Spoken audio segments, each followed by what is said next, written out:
Hoje vou perguntar para vocês o que dirige a vida de vocês. O que dirige a sua vida? Nós vamos falar hoje o que dirige a nossa vida. Em Eclesiastes 4, versos 4, fala que percebi o que faz os homens correrem atrás do sucesso. É a inveja. Isso quem fala foi Salomão. Em Isaías 26, 3, está escrito lá: tu conservarás em paz aquele cuja mente está firme em ti, porque ele confia em ti. Todo e qualquer indivíduo tem a sua vida dirigida por algo. Alguém dirige, alguém guia, alguém controla, alguém direciona. Agora quero perguntar, qual é a força que dirige a sua vida? Qual é a força que dirige a nossa vida? Podemos estar sendo dirigido por um problema com prazo limitado ou por uma lembrança dolorosa. Existem valores, circunstâncias, emoções que podem dirigir a nossa vida. Podemos estar sendo dirigidos por culpa, fugindo de remorsos, fugindo de vergonhas, manipulados por lembrança, permitindo que o passado controle o nosso presente e o nosso futuro. Quando Caim pecou, sua culpa o fez cair da presença de Deus. E Deus disse: você será um fugitivo errante pelo mundo. Isso descreve muitas pessoas hoje, perambulando pela vida sem propósito. O propósito de Deus não é restringir pelo nosso passado. Moisés foi assassino e tornou-se um líder. Gideão era covarde e tornou-se um corajoso herói. Deus é especialista em dar às pessoas um novo começo. Um novo começo para mim, um novo começo para você. A Bíblia fala que é feliz o homem que tem suas desobediências perdoadas, seus pecados cobertos, dirigidos por rancor, raiva, apegando-se a mágoas que não superam. Isso tudo é perdoado por Deus. Agora, em vez de aliviar a dor em perdão, sobrevivem a mágoas dirigidas pelo rancor, ou se fecham, ou explodem nos outros.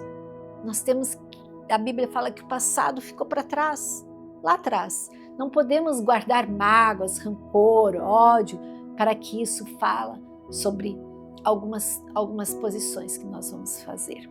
A Bíblia fala que ficar desgostosos, amargurados, é loucura, é falta de juízo que leva à morte, que leva a discussões que não precisam, dirigidos pelo materialismo. Se o desejo de adquirir se torna único na vida, no conceito que isso me torna mais feliz, mas mais importante, mais protegido, é falso, é mito. Nosso valor não é determinado pelas nossas posses, pelos nossos bens. Deus deixa isso muito claro em sua palavra, que as coisas mais valiosas da vida não são os bens materiais. Riquezas, elas podem ser perdidas em um piscar de olhos. A proteção é algo que nunca pode ser nos tomado. A proteção do Senhor, o nosso relacionamento com Deus, a nossa intimidade. Dirigidos pela necessidade de sermos aprovados, a Bíblia nos relata que os que seguem a multidão acabam perdidos nela. Naquela necessidade de saber aparecer, naquela necessidade de querer agradar os outros, de até não saber de quem deve se agradar. Não conheço todas as chaves para o sucesso, mas para o fracasso, uma das chaves é tentar agradar a todos. Jesus disse: ninguém pode servir a dois senhores. Em Mateus 6,24, sem um propósito, a vida é um movimento sem sentido, uma atividade sem direção, acontecimentos sem motivos. Sem propósito, a nossa vida passa a ser trivial. Para que estamos aqui? As vantagens da nossa vida ser dirigida por um propósito faz a nossa vida ter sentido. faz pensarmos que Deus nos fez para sermos importantes, lembrados, honrados e testemunhos dele em nós. A Bíblia relata em diversas passagens personagens que expressaram falta de esperança, como Isaías em 49:4, que ele queixou-se de estar afadigado, sem qualquer propósito. Ele falava para Deus: tenho gasto minha força em vão, para nada, não vejo nada, falo e ninguém faz nada. Porém, ele próprio concluiu, Isaías falou: contudo, o que me é devido está na tua mão, na mão do Senhor, e a minha recompensa está com o meu Deus. Então, mesmo que os outros não escutassem ele estava sendo obediente, ele estava fazendo o que foi pedido para ele. Então, a recompensa dele estava na mão do Senhor. E assim Jó também em 7 fala: os meus dias são mais velozes do que a lançadeira do tecelão e acabam-se sem esperança. Lembra-te que a minha vida é como o vento e os meus olhos não tornarão a ver o bem, porque agora me deitarei no pó e não existirei mais.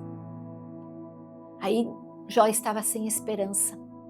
E a esperança é tão essencial para a vida como o ar e a água que é gerada quando se tem propósito. Efésios 3 fala: pelo grandioso poder de Deus, operando em nós, é capaz de fazer muito mais do que jamais ousaríamos pedir ou mesmo imaginar, infinitamente além das nossas mais altas orações, anseios, pensamentos ou esperança, simplificando nossa vida. O propósito define o que eu faço e o que eu não faço. Faz com que avalio se o que eu faço ajuda a se cumprir o propósito que Deus tem em mim. Lembre-se dos seus talentos, lembre-se dos seus dons, lembre-se do que Deus, das suas habilidades que Deus fez e que Ele quer algo para se cumprir.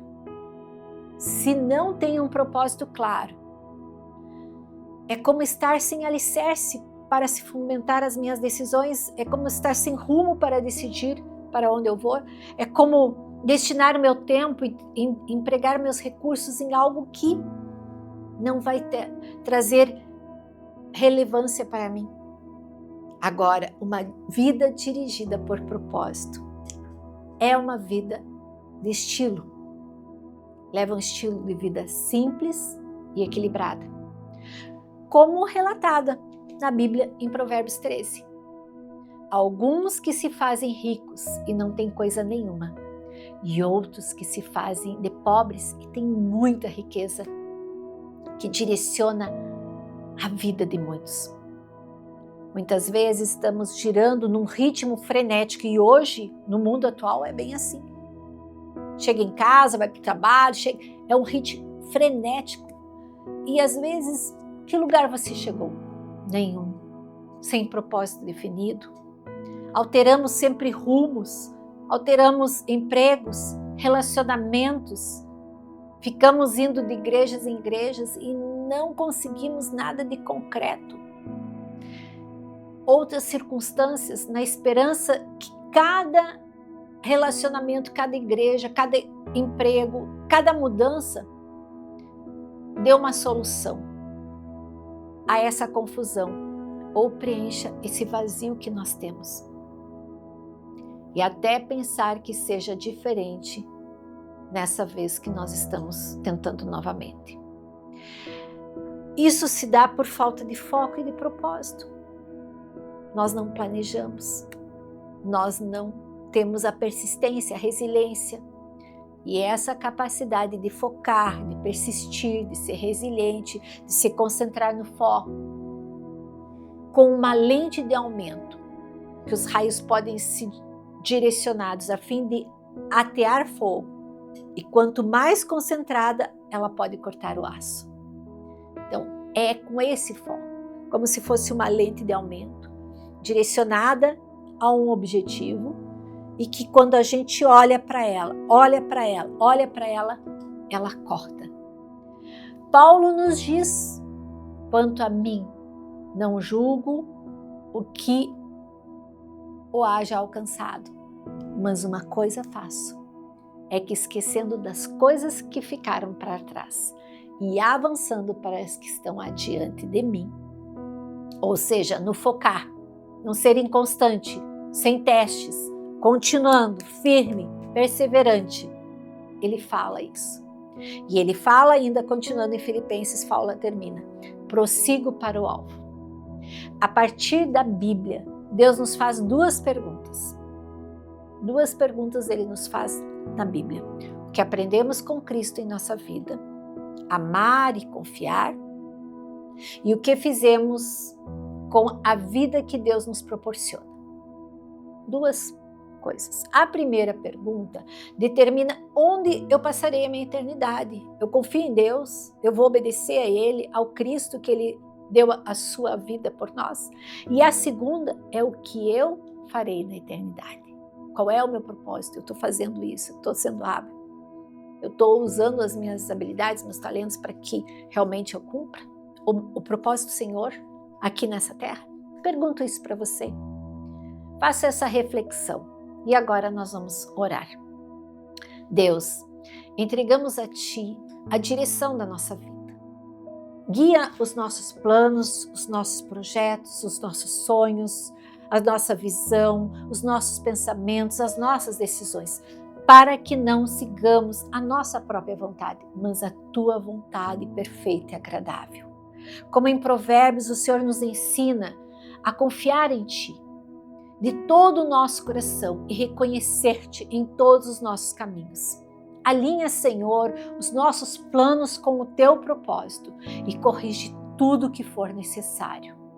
Conduz-nos pelo caminho certo, pelo Teu caminho, e que a nossa vida seja dirigida pela Tua vontade e não pelas nossas limitações. Aqui quem vos fala é Cristo Amaral. Se você gostou, curte, compartilha e também faça os seus comentários. Até a próxima mensagem.